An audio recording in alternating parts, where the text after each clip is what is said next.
Hello, my fabulous lit campers. I hope that y'all are having a great day so far. Today, we're gonna focus on the strength celebration, which I love that one because it's such a fun one. And the book that we're gonna be reading is called Mice and Beans. And it's by Pam Munoz Ryan. Now, Mice and Beans is a fantasy book. And what that means is that the author who wrote it uses a lot of imagination, a ton of imagination, to create this story. Fantasy also means that some of the things that happen in the story can't actually happen in real life. That's called a fiction book. So even though the subject is fantasy, the real strengths that we've already learned about, such as belonging, friendship, kindness, appear in this book as well. So Mice and Beans is a play on words that the author uses. And thinking about mice and beans, what does that kind of sound familiar? What else kind of sounds like that? Exactly. Rice and beans. That's perfect. So today as we read, I want you to pay close attention to the illustrations in the book, the pictures. The author and illustrator for this book really work together to tell the story through the illustrations, not just the words. So kind of both of them combined make this book super special. We need to take extra time with the illustrations as we read to make sure we understand what's happening. So a lot of times the illustrations help us visually see what's happening as we read it. So it kind of verifies what we're reading, making sure that's really what we thought when we read it is happening. So, Mice and Beans by Pam Munoz Ryan. Rosa Maria lived in a tiny house with a tiny yard. But she had a big heart, a big family, and more than anything, she loved to cook big meals for them. In 1 week, her youngest grandchild, little Catalina, would be 7 years old, and the whole family would squeeze into her casita for the party. Rosa Maria didn't mind because she believed what her mother had always said: when there's room in the heart, there's room in the house, except for a mouse. So here's Rosa Maria and her house.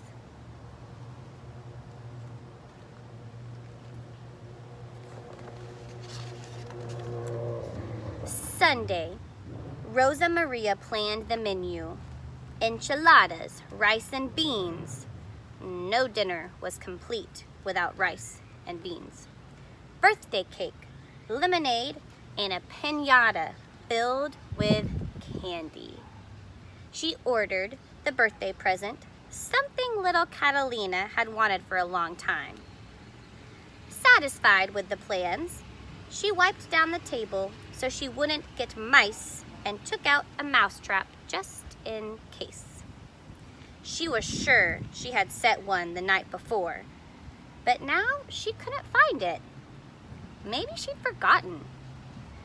When it was set and ready to snap, she turned off the light and went to bed. So here's Rosa Maria, and you'll notice behind her are two little mice. And then at the very, very, very end of her list is another pair of mice.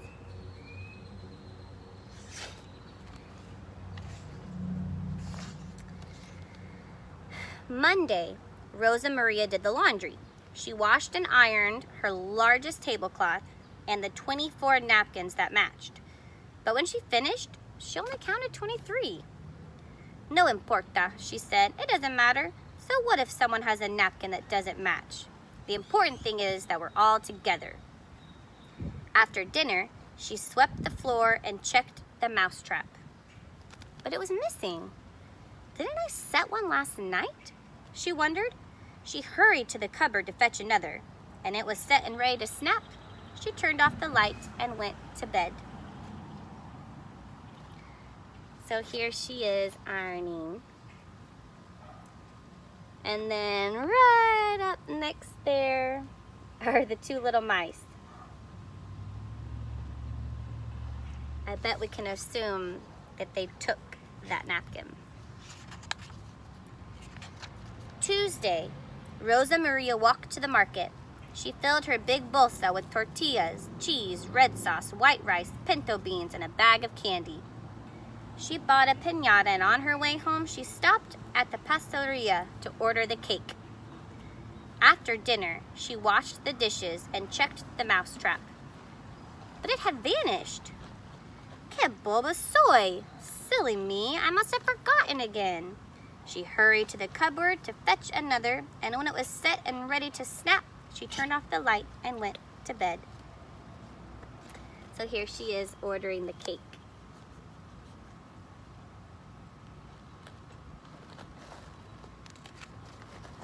And you can see a little mice by her purse.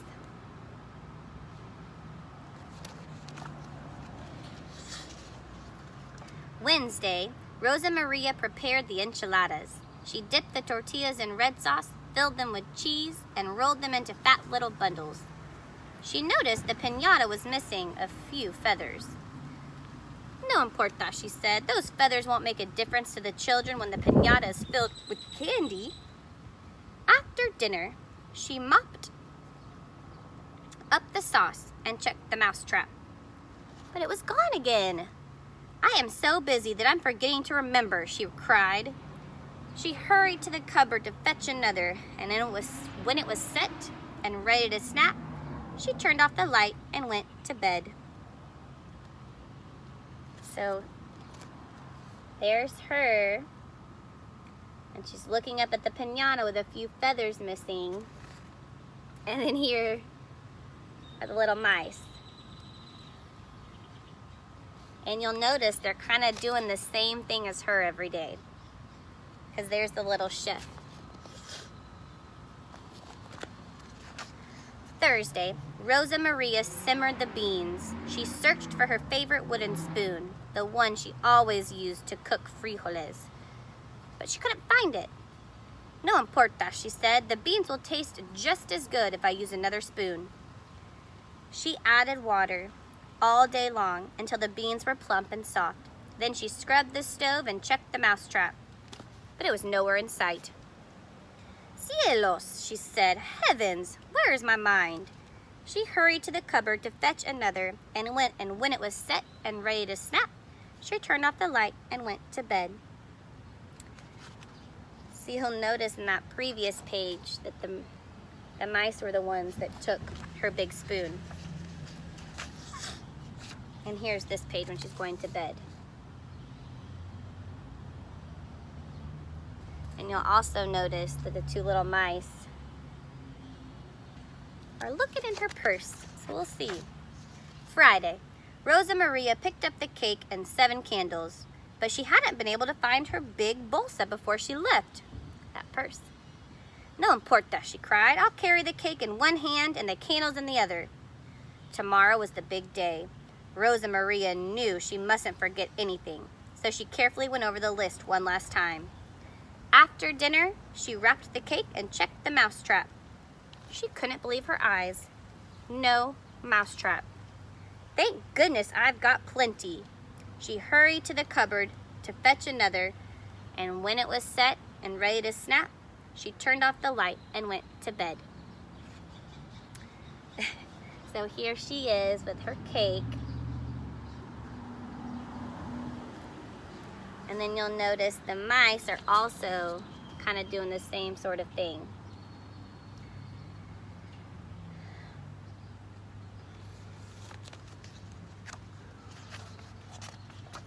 Saturday, Rosa Maria cooked the rice. As the workers assembled little Catalina's present, she set the table and squeezed the juiciest lemons from her tree. Let's see, she said, feeling very proud. Enchiladas, rice, and beans. No dinner was complete without rice and beans. Birthday cake and lemonade. I know I've forgotten something, but what? The candles! But she only counted 6. No importa, she said. I will arrange the 6 candles in the shape of a 7, and little Catalina will be just as happy. Now, everything is ready.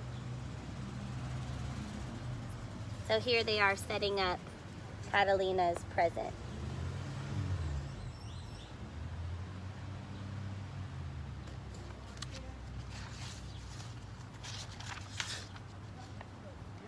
But was everything ready? So here are the mice. And you'll notice that here's the candy. And there's a piñata. So she forgot to put the candy in the piñata.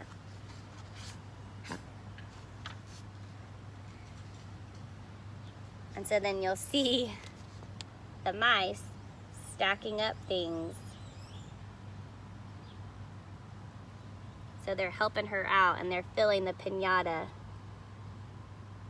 with the candy. That afternoon, Rosa Maria's family filled her tiny casita. They ate the enchiladas and rice and beans. They drank the fresh squeezed lemonade, and they devoured the cake. Little Catalina loved her present, a swing set. And after every cousin had a turn, they chanted, "La piñata, la piñata." They ran to the walnut tree and threw a rope over a high branch. So here they're all enjoying the cake. And then you'll see Catalina swinging on her swing in the window.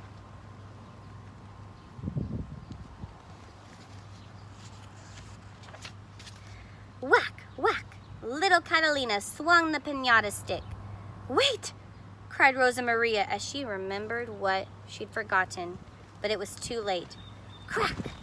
The piñata separated, and the children scrambled to collect the candy. How could that be? Rosa Maria puzzled. I must have filled it without even realizing. She laughed at her own forgetfulness as she hugged her granddaughter and said, "Feliz cumpleaños, my little Catalina. Happy birthday."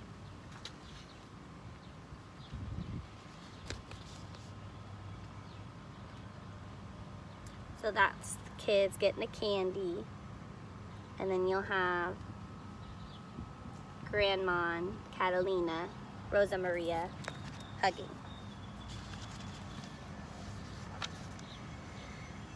After everyone had gone, Rosa Maria tidied her kitchen and thought contentedly about the fiesta. She pictured the happy look on little Catalina's face when the candy spilled from the piñata. But Rosa Maria still couldn't remember when she had filled it. "No importa," she said. "It was a wonderful day." But as Rosa Maria swept out the cupboard, she discovered the telltale signs of mice. "Ratones!" she cried. "Where are my mouse traps? I will set them all." She inched to the floor, and when she did, something caught her eye. She looked closer. Maybe I didn't fill the piñata, she thought. So when she's cleaning the pantry, she notices you can see some of the candy wrappers at the bottom. And then she looks and sees a little mouse house.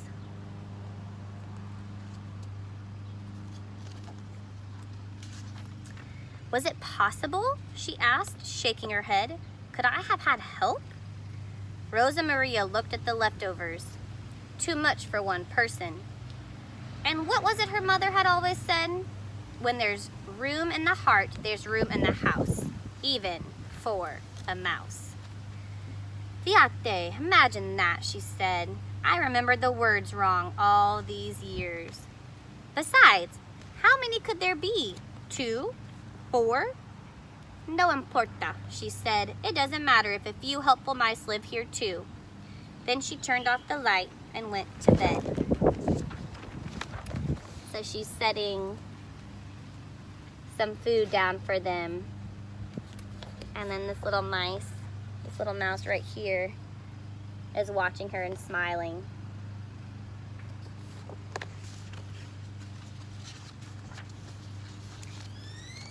And she never set another mouse trap again. So here's what's happening inside. I'll slowly go. So the mice are having their own kind of fiesta inside the house, or inside their house.